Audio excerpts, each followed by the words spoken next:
Hello, everybody. I wanted to share a story with you. I had a little, I'm going to say vision. I was brought back in time and I wanted to share the story with you. So I was in the Steamtown Mall and I was upstairs in Boscov's and I happened to be looking out the second floor. And in that split second, Spirit brought me back to exactly the way it used to be when it was first open, that mall. And it was literally jam-packed and thriving. And I can see the stores lined up in my mind's eye. And I was literally brought back to it when it was in its fruition. You know, the fountain was downstairs, the Barbara Moss clothing store was upstairs on the left, the toy store was downstairs, we had Lady Foot Locker, Men Foot Locker, Kids Foot Locker, I mean, you name it, Payless shoes, you name it, it was in there. All of the stores thriving and all the little kiosks throughout the store. And I was taken back into that moment in time and seeing the whole lineup upstairs and downstairs. And I was taken back to when there were so many people in there at one time that the building would actually shake. It felt like it was like a little earthquake in there. And the food court was thriving. There were always people in there, everybody eating, and then you'd go out the back where the trains were. People were out there socializing and having a cigarette, etc. And as I stood there staring out to what it used to be and literally being brought back in time, I thought to myself, you know, where is the world going? So we don't have stores anymore. I mean, they're becoming obsolete. Malls, everything is like shutting down when it comes to shopping.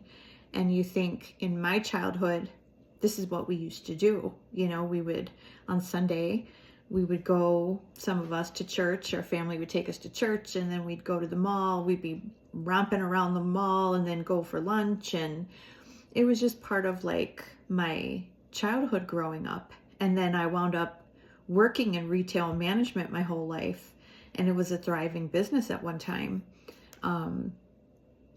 So I was shown all of this, and I kept saying, like, why am I being shown this? Because it was actually, to me, it was depressing, you know, the way it used to be. And I was saying, like, well, where are we going forward? You know, why is this happening? Why do people not want to shop anymore? Like, why do they not want to be out and socializing and, you know, just experiencing, looking at things, and just, I don't know, it's bizarre to me. But as people are finding that they don't want to pay for brick and mortar anymore, they don't want to pay a rent, they don't want to pay for the lights, they don't want to pay employees, it's just so much easier to have things online.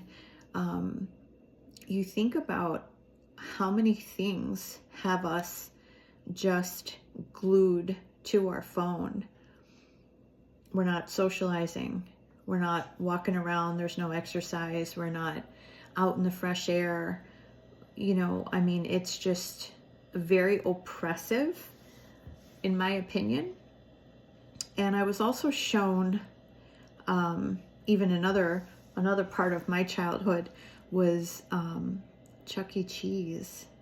I was also shown Chuck E. Cheese, and I thought, when I was younger, we had the ball pit, we had that swing that went around the building, we had all kind of interactive physical things.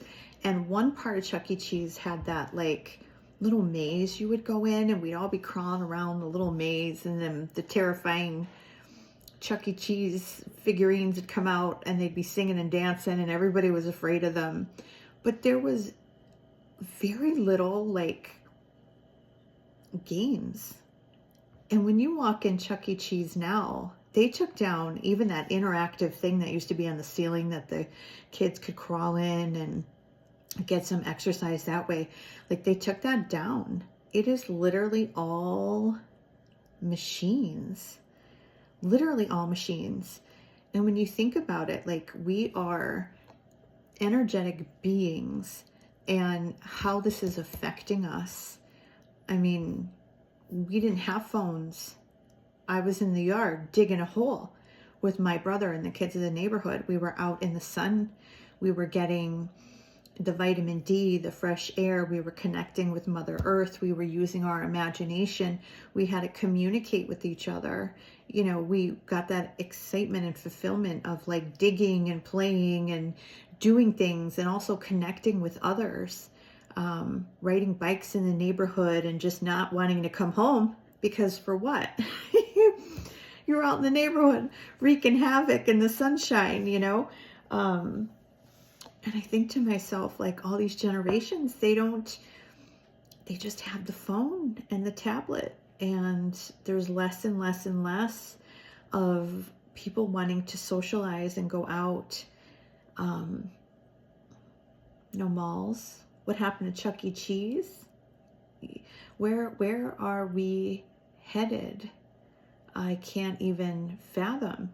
So I'm always saying, you know, with this new earth, YouTubers will talk about new earth. I'm always squawking about new earth.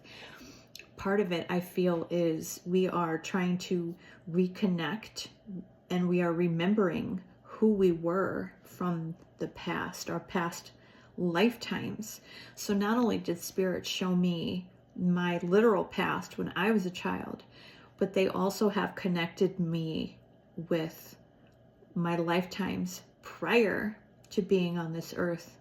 That's why I feel I can instinctively help people to heal. I can instinctively tune in to someone else and pick up on, you know, their pain and trauma and what they're thinking and feeling, and getting like communication from Spirit. Is because if you are awake and aware, and you're tapped in to not only your higher self, but other people's higher selves, and you are remembering your gifts, you're remembering what you did in past lifetimes. And that's why it is imperative that people they're just getting sick of Groundhog's Day, getting up, going to work, coming home, God forbid, coming home to an unfulfilling relationship, living a hamster wheel life. A lot of people are waking up to their soul's purpose and their gifts, and they're no longer interested in living this low vibrational life where they're glued to the TV, glued to the iPad, glued to the phone, low vibrational connections.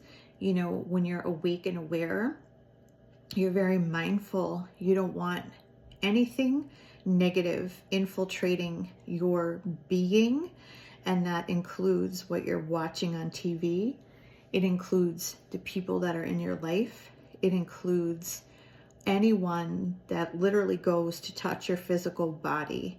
Like, you realize that you are a sacred being, and your body is a temple, and there's no way in God's green earth that you're going to allow just anyone to come and siphon off of your energy or use your physical body, etc. As people are waking up, they're learning to teach their kids at any age. It doesn't matter if you woke up and your kid is now 20. You are now learning and teaching and preaching to them your memories, your gifts, what you want to see going forward. And I think that this new generation coming in, they are coming in more awake and aware, and they're actually older. Their soul is older than you are, so to speak, which is crazy to think, but it's the truth. You'll have a kid and the kid is older than you are in their soul. So it's never too late to, you know, share your knowledge and share what you would like to see for their future, and to do foolish things like I'm doing, yapping on the internet, so my daughter and other people will have this information and have something to remember me by when I leave this planet. We are all sharing our gifts and moving into the new earth, meaning we are not going to be living on the hamster wheel. We're not going to be slaves to the 9 to 5. We are not just going to pick a low vibrational partner. We want our divine masculine or divine feminine to come in, to have a soul on fire relationship. And everything that we do is going to be meaningful and loving and non-egotistical. And we are helping current generations, future generations, and we want nothing to do with low vibrational energy and ego. So no matter what is happening out there on the television, out there in the 3D matrix, our home, our kids, our family and friends, we are paving our own way, and we want nothing to do with the insanity of the 3D matrix out there. We're making our own way. Love to all.